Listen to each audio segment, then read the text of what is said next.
Welcome to the Consummate Athlete Podcast, where we explore what it means to be a well-rounded, happy, goal-crushing athlete. Every week, myself, sports journalist Molly Herford, and cycling coach and kinesiologist Peter Glassford interview experts and chat through all of your training questions. We're excited to have you along for the ride. Hello. Welcome back to the Consummate Athlete Podcast. Peter, how's it going? It's going well. I'm a little banged up and fatigued, which is topical for the podcast today. We have a Q&A around recovery after big things. We've taken this on in a few posts. We had a follow-up from one of our posts. So that's what we're talking about today is recovery. But I raced in our provincial championships of the world this past weekend here in Ontario, which is also the center of the universe. And so I did not win. We had some young gentlemen come and take the elite win, but it was great to be in there. And you know, I was really happy to see that there were some of these fast younger gentlemen there. Molly reminded me at the podium as we watched them get their medals that any of their two ages added together would be Still younger than my age. So there you go. I did okay. You did okay. You did great. I was very proud of you. You looked great out there, except for all of the dirt and the blood, but you know. Right. So we can talk a bit about that. We also have both Leadville, the run and the bike have now happened. The run was this past Saturday, and so we watched a little bit of that. Molly didn't really watch it, but she let me give her updates as it went on because I like to watch these things over many days that they take. Yeah, let's be clear. There's twofold reasons I didn't overly want to hear the updates. Number one being, for some reason, Peter has decided that 100-milers are just super fun to watch. Only 30 plus hours. Only 30-hour events will he talk through the entire time. Last week we didn't talk about the bike has happened as well the week prior. It's always the week prior in Leadville. And so that's one of the big bucket list races for a lot of the athletes we build training plans for, and certainly usually a handful of ones that we coach.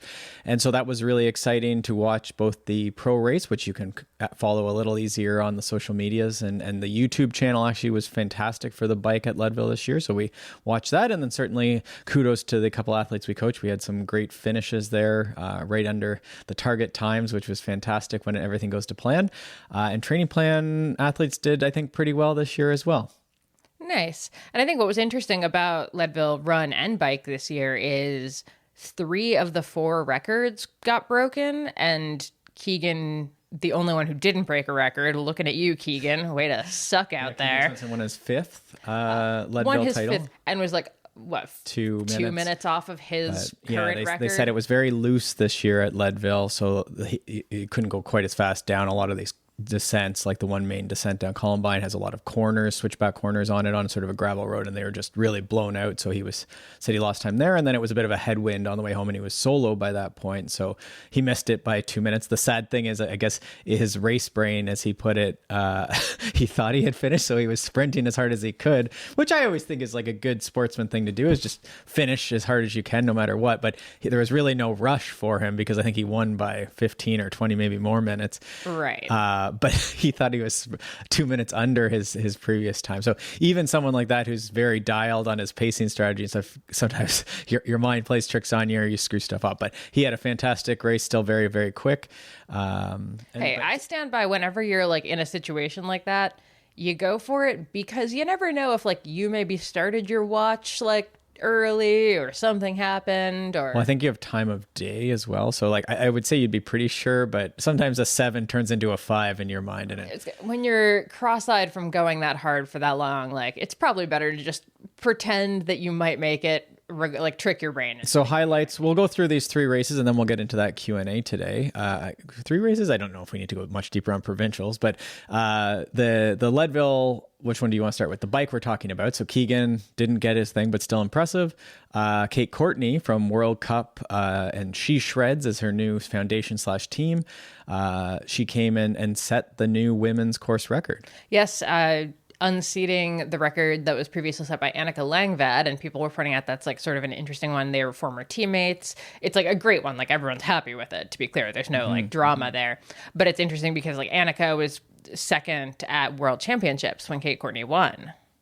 Oh, yeah. Okay. So just kind of an interesting, like those two, I would say, clearly you're seeing that Kate Courtney is kind of similar to Annika in that Annika had a ton of success in the World Cup. In the World Cup stuff. I think actually won a World Cup the weekend before. I believe so, yeah. And then came to these longer races and, absolutely dominated those. So definitely an interesting, is this where Kate Courtney is going to kind of shift? It'll be interesting. What I love about these stories always, and what I read into this with my own bias is this, the short racing and training. And I'm sure they both do long rides. It's not that they don't do long rides in preparation, but I don't know that you would see these super long 30 and 40 hour training weeks that we sometimes see in the gravel world. And certainly you don't see multiple 100-milers. I don't know if they said, Kate Courtney, what her other experiences have been. I don't know that, but obviously the bulk of them are these super intense 1 hour 15, 1 hour 20 minute XCO races. And certainly at that point, that was Annika's experience. Certainly she's done some other long stuff as well. Well, and it's funny, I guess maybe the longer I go, the more I start thinking of an 8-hour race as being short. But part of me is these, Leadvilles or 100-mile gravel races, or even the 150-mile gravel races, if you're in the elite field, certainly those are still kind of short races, relatively speaking. Faster and faster. So yeah, they are. Keegan's time was under 6 hours? Yeah. In my head, I still can't believe this. But yeah, so it is relatively short in the span of endurance racing. It certainly is intense, right? That's a stage in the tour or something like that where there is potentially racing the whole time. Mm-hmm. So yeah, super interesting there. Very exciting to see the women's biking come down. And I think, when did Annika set that? That would have been over 10 years ago? Coming up on 10 years, if not. It could be that long now. Yeah. As you remind me again that my last Leadville was a while ago as well. I don't know. Was it that long? I'm thinking a 15, 16. So yeah, I guess that's about 10 years. Yeah. Or plus or minus, let's call it 8. But certainly that's been a bit. Yeah. But the biggest record I would say to finally break was I think it was 32-year long record held by Ann Transon so in we're switching to the run. Yeah. In the Leadville run, Ann Flowers finally took the record from Ann Transon, who had it set, like I say, back in the 90s, and it's never been broken, to the point where they were actually kind of calling almost a second record that Claire Gallagher held for a few years, coming in at I think 21 something. Mm-hmm. And then last year, Mary, I'm blanking on her last name, apologies. Oh, I should know this. You should know this. You followed it way more closely than I was busy limping. Anyway, the record was almost broken last year, but I think it was maybe 10 minutes, 15 minutes that they didn't get it. Yeah. Or that she didn't get it. And then this year, Ann Flowers got it by 15 minutes, give or take. Again, super, super exciting.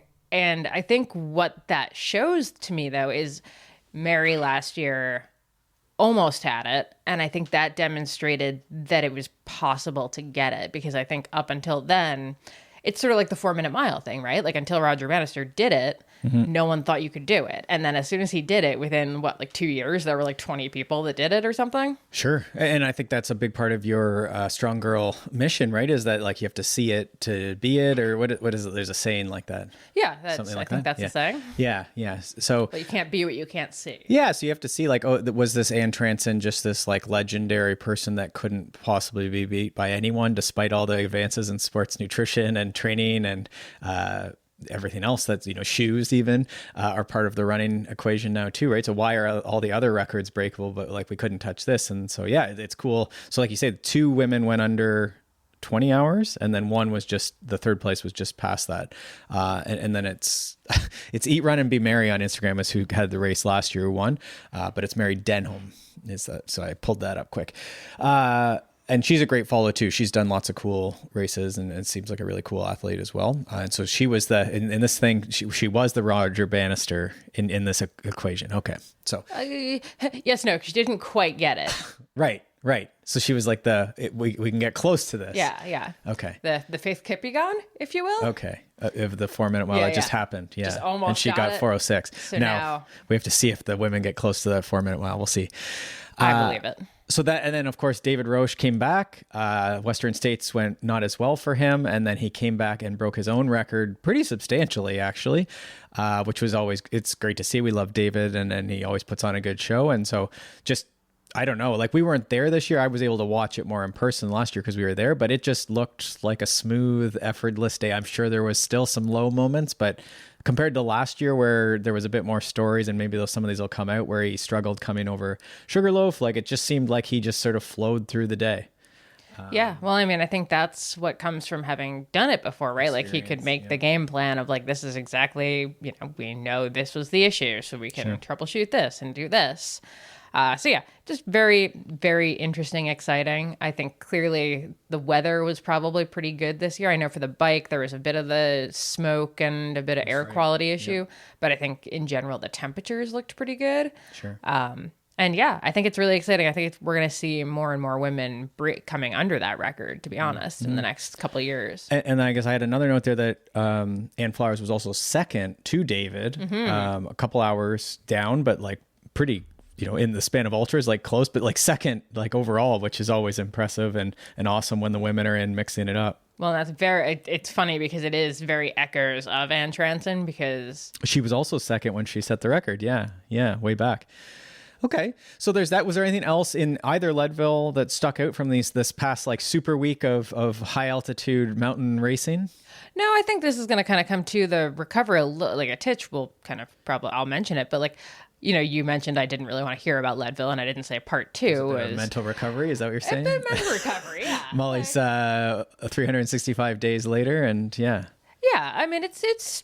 People were asking like, oh, are you going to go back this year? Are you going to try again? And I'm still kind of not really sure if I have any interest in trying again. Just honestly, the altitude component is just very hard to train for when you do not live at altitude. Yeah. So I think if you look at all of the people who have the records or have like the top like 5 times, I think they're all people who live at altitude. So I think there's like a certain thing that you have to do to do that that I'm not willing to do. Okay, well, we'll see. You're talking about getting a sauna, so I guess that keeps coming up as the quote unquote poor man's altitude. Side note: when you start pricing that out, it is not. That's poor what I always man's. think. Yeah, the sauna. Suddenly, a trip to Colorado is not so bad. What else did I have? So, in terms of, I guess we'd be remiss to not mention that drop bars was a big topic, putting drop bars on your mountain bike and racing Leadville. But I believe we're going to caveat that with a pretty large don't try this at home.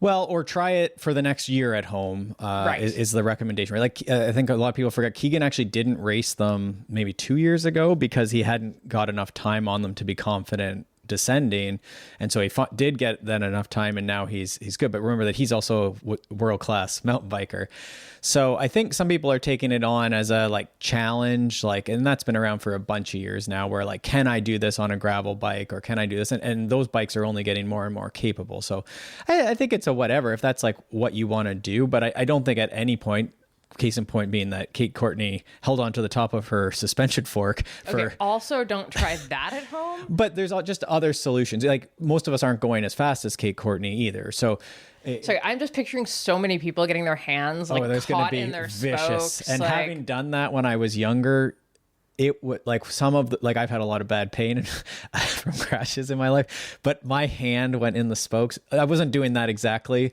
but it was like one of those, I think it was like a beach towel incident type thing where you're trying to grab the beach towel and then it like sucked my hand into the spoke. Geez. And then if you picture your arm rotating and hitting the fork and the spokes it's just a bad idea, but so much can go wrong. But she did it amazing. We're not saying that she can't do it. We're saying you can't do it. But Alexi Vermeulen, who didn't have a great day, but had a really strong second half, but he was running the flat, and lots of other people were running flat bars. But, you can use, he had the handlebar taped so that he could use sort of the puppy paws and the arms on the, like forearms on the handlebar. So there's lots of solutions that still keep you descending smoothly and whatnot. But the way gravel bikes are progressing, at some point, in my mind, it's not really that much different if you have a flared gravel bar and a suspension fork or an entire mountain bike under that thing. It's not really that much different. I think it is worth shouting out, I guess, my new mountain bike. Like, we actually switched me back from dual suspension to a hardtail, and I think that's actually more the direction a lot of people are going to end up going, is like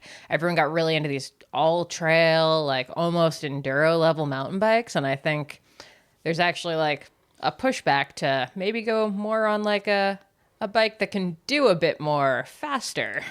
It'll be interesting to see. Alexi also ran a hardtail. Whether that's the right call for Leadville, I'm not sure, because it is, especially for folks who are out a little longer and aren't able to absorb quite as much as some of the pros. That, especially now that the dual suspension is getting quite light and efficient, something like a Trek Supercal, which is almost, it is almost a midway between a hardtail. But I think something Molly's talking about, the Pro Caliber, which is their hardtail, and it has a bit of flex in the rear triangle.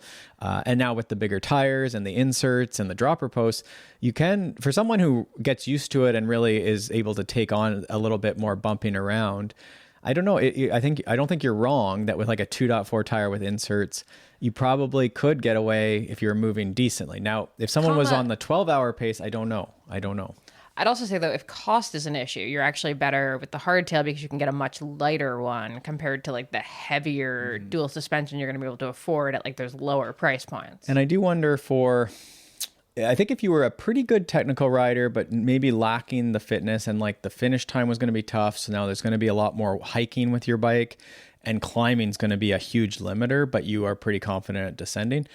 I think a setup like that would definitely just try and get light but durable tires, and again, maybe some inserts just for a little insurance, but also cushion. Because there is that, just the gravel and the bumpy rock does end up just grading, and on a dual suspension you can sit and just pedal, but on a hardtail you have to sort of float and be up out of the side, and that's where you get the low back and just the fatigue, right? And then you're inefficient and bounced off line. So it'll be interesting to see. I think you're not wrong that the hardtail probably is going to stick around. Well, this also gets into our recovery question, actually, a little bit. Sure.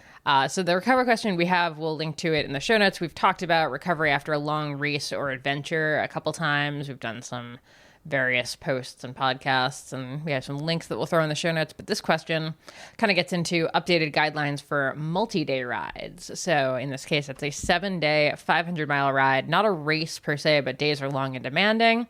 This rider's over 50, so wondering when the body should feel recovered after something like this.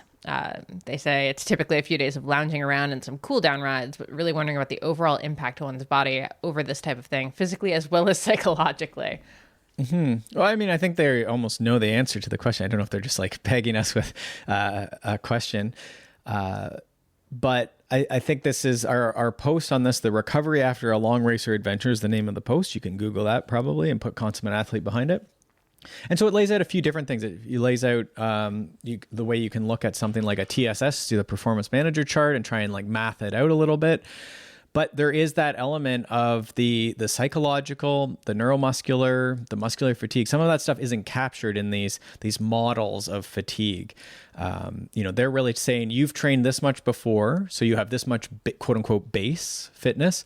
And then mathematically, because the race or the event, this 7-day by 500 miles, it's going to accumulate a ton of training stress. Recall, training stress is just intensity times time. So this is a lot of time, not a ton of intensity probably, but every day you're going to be in the probably, it's 100 and, what is this? This is like 800K. So it's say like 120K a day average, roughly.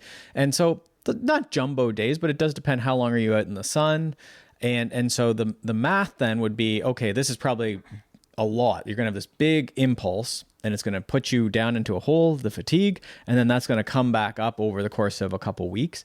But then again, we have to look at the last episode we did was on saddle sores. Is that right? Was that last week? Yep. So the saddle sores, like, was there anything in saddle discomfort, anything muscular like that's lingering? Did your knees start flaring up, like knee pain, hamstring pain, glute pain, back pain? Some of that stuff can hang around. So when we say, can I be recovered in X number of weeks? There's a question mark there, because recovery can mean all of these things, all of these, the AL words that Dan John talks about, the psychological, I guess mechanical, if your bike was busted. What other AL words am I missing there?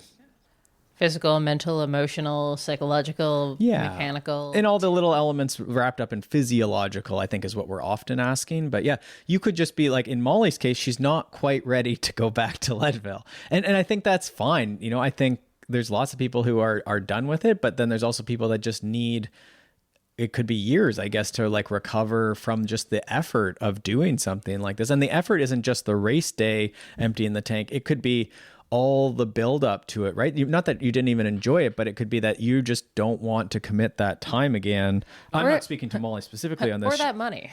Right. I mean, so there you go. Financial. Yeah, right. Yeah, it's one of the L words. So that's sort of what we're discussing here is how long will it take you to get back to good, and what is good after these big things that we do. So there's a few different factors.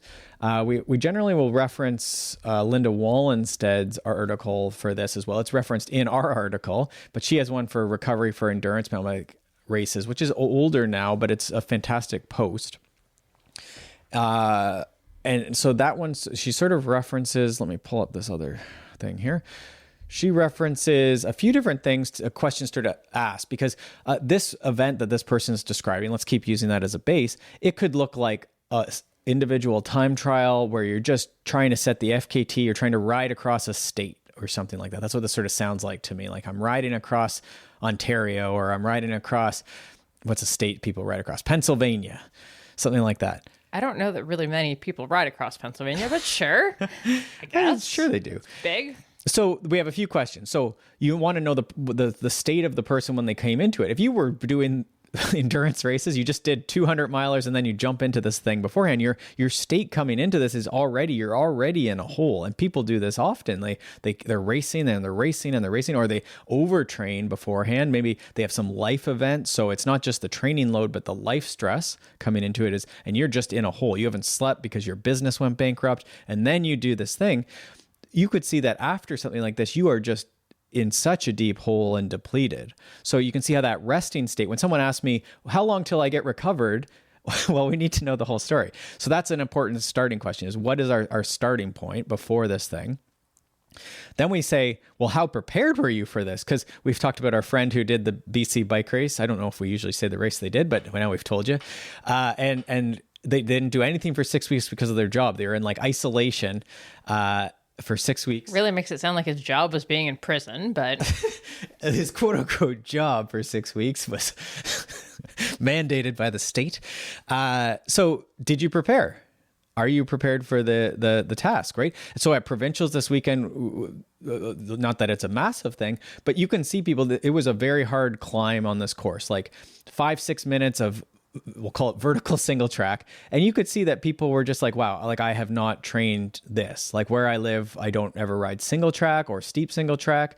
I don't do efforts that are sustained at all. This is a lot of mountain bikers where it's just rolling terrain, lots of stops in the course. It's like, well, now you have a 90-minute race where you have to pin it, mostly steep uphill, very muscular, lots of gear shifting, lots of position changes. And you can see just, okay, like I wasn't ready for this. So in a similar way, if I wasn't ready to ride on a flat road for 6 days or 7 days in a row for 3, 4, 5, 6, 7 hours of the day, this is going to be a harder thing to recover from. We talked about the fueling. Like if you just for some reason fasted, or this was like something where you ended up dropping a bunch of your food and it was self-supported. Maybe it got super hot and you couldn't stay on top of water, or you had nausea, you got sick, something like that. And then that depleted you. So that could be a plus or minus, or you did a fantastic job and stayed on top of it. And every day you had people passing you whatever food you wanted and you didn't get sick. And I should be clear, like at the moment, it sounds like you're like, okay, +1, -1, +1, -1. And like the sum of like these questions is going to equal the recovery. Unfortunately, it is not really as black and white as all that. You could probably do something like that. I don't know that we have the formula for that, but these would be things working in your favor. And the question, why does this question even come up if we go back to the beginning? It's like you probably want to do another event, or you want to know, when can I start training again? So we'll cover that a little bit, but what's going to take this from 3 weeks to 6 weeks to a longer one is the number of these +1s or -1s we have. So, or what are those surveys, right? It's like if you answered yes to all of these, like I'm trying to think of the ones the government gives you where it's like, like on your taxes, or sorry, when I do like my college for kinesiology, I have to do like my college thing, and they always ask you like all these, and the answer should be no to all of them, because it's like, have you been incriminated? Are you currently in a trial? Like, you know, has this been suspended? That sort of thing, right? Like, have you been without insurance? Or like the customs form, and it's like, have you been? Oh yeah, have you been to a farm? And yeah, no. No farms. Never show Hate farms. Okay. Have you been sleep deprived? We've talked about this with Molly's 100-mile races, where the first 100-mile you did, it was over, well, it was 24 hours. So we didn't really sleep through the night. Leadville, David was done. He started at 4 a.m. and he was done at whatever the time he was done at, 6 p.m., something like that. It was before dark. Whereas most people at Leadville are finishing in 30 hours. So this is like the next day at noon. Not to mention the race starts at 4 a.m., which means that the night before you really don't sleep. Right. Yeah. And just even race nerves and like, is my alarm going to go off at 2 a.m. or was 2 a.m. the right time? Let me tell you, the 2 a.m. wake up just sucks. That's why I'm not back. So in that case, you could see how like Molly's first race, where it was also early start, and so you would have that, but then also we were up for a full cycle. We missed a whole night of sleep, and you ran 100 miles versus your most recent 100 miler at the Sulphur Springs here in the spring. You were done in 17 hours, so we were actually in bed for 11. Well, after your interviews and press obligations, it was more like a midnight. But I mean, that's not a big deal. We slept till 6 or 7 a.m., so we got like 7 hours of sleep, and actually we slept pretty well considering I had just run a marathon. Let's not forget that. Yes. Glassford really had the hard day. Heroic husband there. Just should have been the headline, really. Husband survives run. Doesn't tear his Achilles tendon.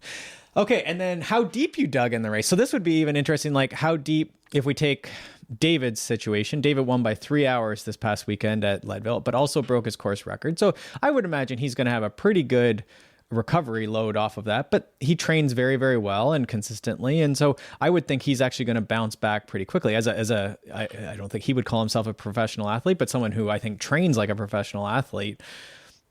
It wasn't that stressful of an environment. If we went through a lot of these things, like he was prepared, he was pretty well rested, he would have fueled really well, I'm sure. Sleep deprivation, we talked about, he didn't miss the night of sleep, but the night before maybe it was tough. So I would think he's going to be a pretty quick on the span of recovery there. Often I talk about the winners of marathons just walk away from that 2-hour marathon, even though it was very vigorous, perhaps world said best, but they're so conditioned that they walk away. But when you see people laying on the ground and they just are really affected by it, then it might be the hardest thing. I'm thinking about people at like Breck Epic, where it's these like 7 or 6 days now of 2,000 meters of climbing, and people are out for like 6, 7, 8 hours of the day, and every day they're just at the end of their rope to get through this thing. Mm-hmm. Those people are going to be quite depleted. Now, Corey Wallace did Breck Epic this past week. We forgot about Breck Epic. It also happens in this super week of endurance racing in Colorado, in between the two Leadvilles. And so Corey Wallace rides probably more in a week than the Breck Epic. Like his normal week, Corey Wallace does a ton of. We've talked about this with Luke Way. His coach was on talking about the respiratory training device. And so Corey is just an endurance beast. He's a professional endurance athlete of like 20 plus years. And so I think probably after Breck Epic, he's very tired. He looked like he had a great race. Like he was in there racing and it was pretty tight. But Corey Wallace probably trains more in a week than the Breck Epic, so he's going to do okay. So that gets to training, and then how deep did you go during it? And then how diligent with post-race recovery practices, recovery, nutrition, sleep, stress management, time to rest, massage. So especially as we get into these like 7-day, as this person is asking this question, that's, I think, one of the biggest questions is, like, did all of this fatigue accumulate after, like, every single day, or were you able to kind of do all of the recovery protocols that would make the next day like better, smoother? So, you may not have professional massage every day, but were you able to foam roll a little bit? And we've talked a ton about stage races on this show before. And I think it's one of the main things we talk about is like every day you kind of need to treat it as though it was the race. And we just did a big redo. I went through and redid all of our plans in the Training Peaks store. You can use code CA25 if you want to get one of those for a little discount. I believe it's a 25% discount, hence the name. And so all the stage race ones, any of the multi-day ones, I added post-race recovery, and it makes you, during the plan, get ready and practice your post-race routine. So if you're a foam rolling person, if you're an ice bath person, if you're a massage ointment, whatever you're into, you practice that just like we do all the elements of the sport. And then during the stage race, every day it says, whatever, 15 minutes of post. It's not excessive. I'm not expecting someone to then go and do like a 2-hour recovery routine.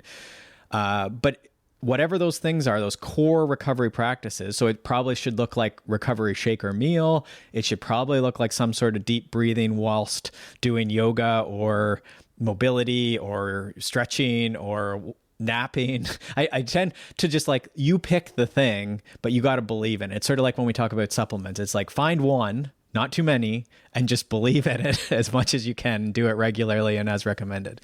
So that's, I think, very important. Now, what I'm thinking here that would screw this up in some ways, and I don't want to say screw it up, but like if you immediately have to go to work, if you immediately have kids on top of you, if you, I'm thinking about the moms out there who do Breck Epic and then after every stage are like, let's go to the park. Let's do this. Cross the finish line. And the kid, like, look, I love an adorable kid running at the parent at the finish line, but I also feel so bad for that parent. And we have a couple athletes, they're racing even in the elite race here at provincials. And I know the one particular fantastic rider, one of the most skilled riders, I would say, probably in Canada, but then like has kids that want to go downhilling because they're also becoming very skilled riders in Canada. So he has all these little kids to go. We were at a downhill venue, and so he spent the morning descending with the kids and then raced the elite race and then is back into it. So, if you have stuff to do, this is the adult versus like the 19-year-old. It is tough, right? Because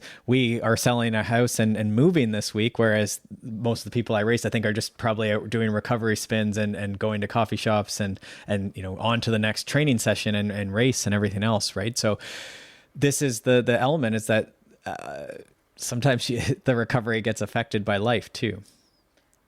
Okay. Is there anything else? I think the only other thing I want to add is just, you mentioned at the beginning the TSS and stuff like that on Training Peaks. I think the other one to kind of like be wary of as a recovery metric is whatever your Whoop or Oura Ring or any of those, whatever they're saying.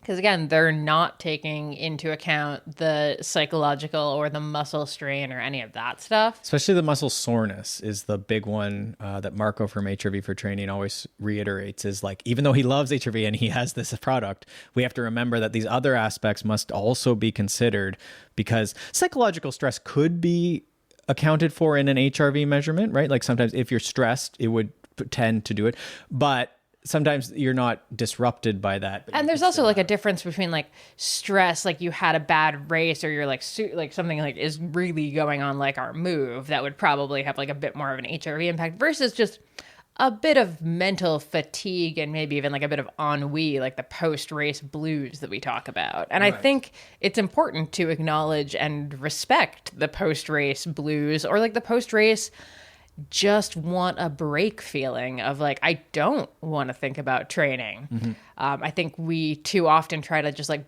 push past that and get right back into regular training instead of just giving ourselves that minute off. And I actually did a post on that I reposted recently, talking about like my nerves around taking a week or two off after a race, because I genuinely am worried, because I enjoy taking time off, that I'm never going to get back to it.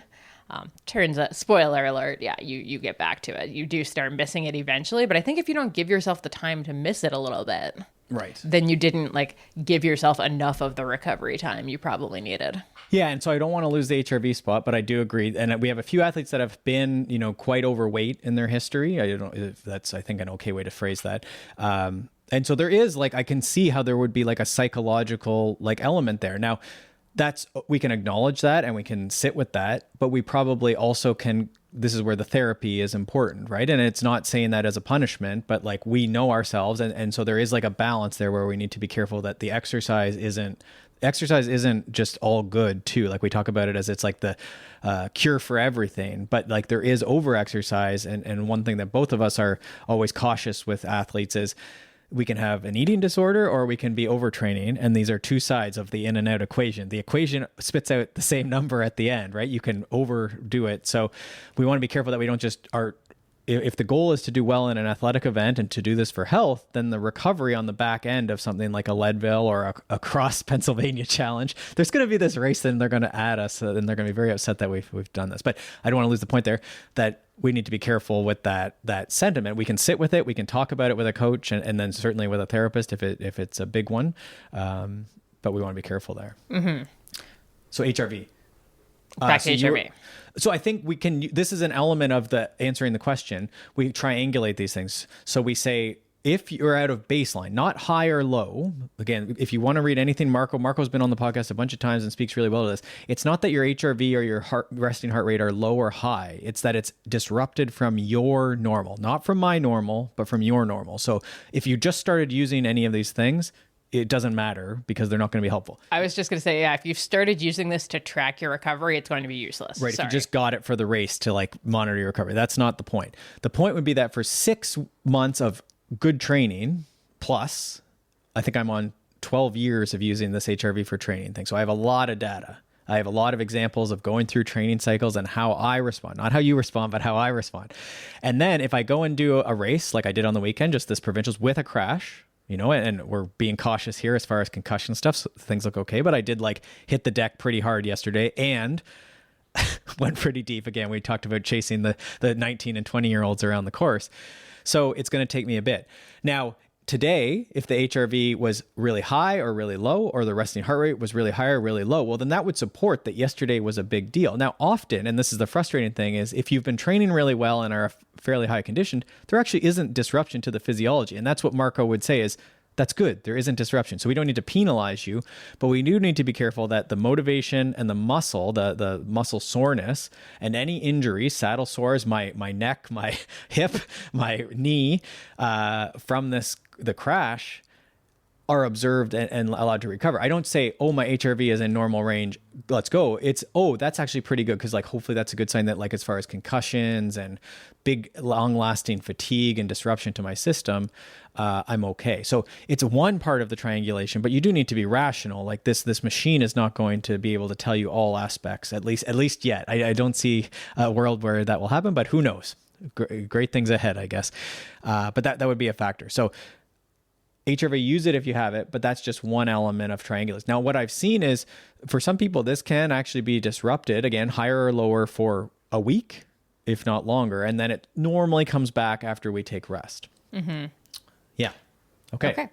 So to try and start giving some more practical things here. So we do a big endurance challenge. Again, usually with these 90-minute races, it's less disruptive because people are usually able to train and there isn't so much. So even TSS isn't that much higher. In my case, if we just use a quick TSS example, like I'm around 100. I've been training pretty hard this last month towards this provincials. And then the race yesterday, the total day ended up being, I think, high, almost 200 TSS. So very intense 90 minutes, but then a bit of warming up and a bit of cooling down. So it made for a good chunk of training stress, even for me. So there's going to be like a decrease, but not so much that it's, we're not talking 600 TSS that you might see at something like Leadville or something, right? If someone was out for 12 hours, 5 or 6. Where else can we go? So Linda has in her post, a great sort of chart here. And again, I sometimes mention these other coaches because then it's not just my opinion, but if we start here at sort of a stage race, she has the stage race thing here. Okay. So for the stage racing and something like a 24-hour solo, she mentions, if this was just a tour versus really pushing it, then maybe you're looking at the difference of 2 to 3 weeks of recovery versus 4 to 5 weeks of recovery. I do want to be clear, if it was a tour, but you still felt like you were pushing it, and I think this happens, like we were on a bike tour last November that was literally like a bike tour, but for you and I, it was kind of a non-issue. Like I don't think we took recovery from it or anything, but the other two guys who were on it certainly would have needed recovery at the end of it. Mm-hmm. So yeah, like to finish the days was hard. Yeah. Very much a personal, like, is it your version of a tour where it's just like long endurance days, but you feel perky and good to go? Or was it actually a hard day? And I would say like this person's question does suggest that each day was a pretty demanding of them. That's right. Now, those gentlemen recovered from the wine better than I did. So I had to recover from the wine tour aspect of the week, but I digress.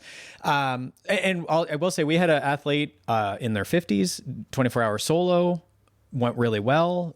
And in Linda's article here, she talks about this is a really well executed personal record, 24-hour solo, or 20 like even a 100-miler that takes a long time, and this is your best. You don't have to win, but your best, and you're moving the whole time. You're not taking like tons of extra naps and stuff like that. This is demanding. So this is where she's talking about like this is going to be like 4 to 5. And we just had this athlete, and it was funny at 5 to 6 weeks. She had actually done sort of like a fun C priority, like practice 8-hour race and just low key. She took longer breaks in that in the middle of this, around 4 weeks out. But then 6 weeks out, she was like, it's easier again to push, and like I feel motivated, and you could see it in the comments and just the effort. And she said just like she had a really good test, I think we did that week as well. And it was just like clockwork at 6 weeks. And I'm like, yeah, that's what it takes for these. And I would expect similar for something like a stage race where you're pushing it most days of the race, some of these BC bike races. And so even this tour we're talking about where it's 130K and someone's busy, if you were pushing, like Molly says, and these were challenging days, then I wouldn't be surprised to see, especially for someone in their 50s, which is something, did we mention age? But Linda does mention age. Like when you're 19, 20, it's not a big deal. You can bounce back from most things quickly. 40, 50, 60, 70. We want to give time. Like a couple of the 70-year-olds we've had who have done some of these big 100K. It's amazing. But this was like the whole prep till July and then super low key for 4 weeks. And again, they're doing a bit of stuff. We're starting to get strength training back into the mix. They're walking, they're hiking. But we're being just very careful that they're easing back into this, and we're starting to see all those things coming into line. The performance, the muscle soreness, the motivation. Really, the motivation is like probably what drives a lot of it. Is like, are you excited to go train? So we're over a week now from Leadville, and so the couple athletes I work with for coaching, they're still not going to be super motivated in most cases. Some people are just really, they like to train. It's a big part of their day, so they might even go out, but they're going to notice they're a little slower feeling. The impulse to do more time versus like an hour or 2 hours is less. And it's just a bit more of a struggle to get out the door, to do the time. The time goes by slower. And so then we take another week of just a little more self-guided, not pushing, not trying to test ourselves. And then eventually, weeks 2 and 3, then we can start doing some lighter intervals and just feeling it out a little bit. But by that point, I would want to see everything's coming back in line. Sleep, HRV, motivation, muscle soreness, going up the stairs is the classic test. Like, is it hard to get, do you feel that going up the stairs? You should start feeling recovered, and that it takes time. So that 3 to 6 weeks is a pretty common, it's a very big range, but as Molly said, we could almost go like -1, +1 on those questions we went through around sleep and fueling and how deep you went. Was this a tour or was this a personal record? We talked about the post-race recovery, like how hectic is life around, and then how well did you train? Like, were you really conditioned for this event? Or were you like the people we were talking about that just like, there's no way to condition yourself for 7 days of high altitude racing at Breck Epic? Or like the people we were talking about at provincials where it's like, no, you haven't really been training or in that environment. And this was just a completely new stimulus to you on a hot day that just puts you completely in the hurt locker. And so generally, the longer the things go, the longer it's going to take. That's sort of like the rough rule of thumb. And some of that's tied into the sleep, but it's also just the nature of the impulse is it's just more and more depleting to the body. So a cyclocross race you're not prepared for, you're probably, maybe it could take a week if someone just went in with the full hero mode, but that would be the idea. So or any cyclist who jumps into a 5K or a 10K run. Right. Yeah. The fall running is coming. It's coming. Yeah. And so that, again, when you're starting to switch disciplines, then you're not conditioned. And, I think that's probably like a -10 on your recovery thing if you jump into a different sport. Yeah, I think that's most of the stuff, right? We've probably gone around that enough. I think all these metrics and stuff are super helpful, but unfortunately, at the end of the day, there is a bit of like a feeling and paying attention to that motivation. And then I think the other thing we do, we talked about this in our recovery rest week, is we take rest days, we take rest weeks, and after our big races, we generally will take a transition or quote unquote off season, where it could be 3 to 6 weeks of reduced training load. Not completely off always, but probably a week completely off, and then easing back in and not expecting too much, not trying to deplete ourselves too much. And I think that's good practice that helps you do things for years rather than one super year of multiple, many things. For sure. All right, let's wrap up there. Keep the questions coming. ConsummateAthlete.com. We have a link in the show notes for submitting questions, and you can do so anonymously. You can find us over at Consummate Athlete, at Peter Glassford, at Molly J. Herford on the gram. And of course, rate, review, subscribe. Head over to ConsummateAthlete.com and sign up for our newsletter. If you're new here, we do have a newsletter that goes out every week, so you don't miss any of our articles or episodes or other fun stuff. And with that, happy training, and we will see you next week. Thanks so much for tuning in to the Consummate Athlete Podcast. If you want to hear more training, racing, and endurance sport advice, make sure you subscribe to the podcast and leave us a rating and review. You can also subscribe to our newsletter at consummateathlete.com for a weekly dose of inspiration and advice straight to your inbox.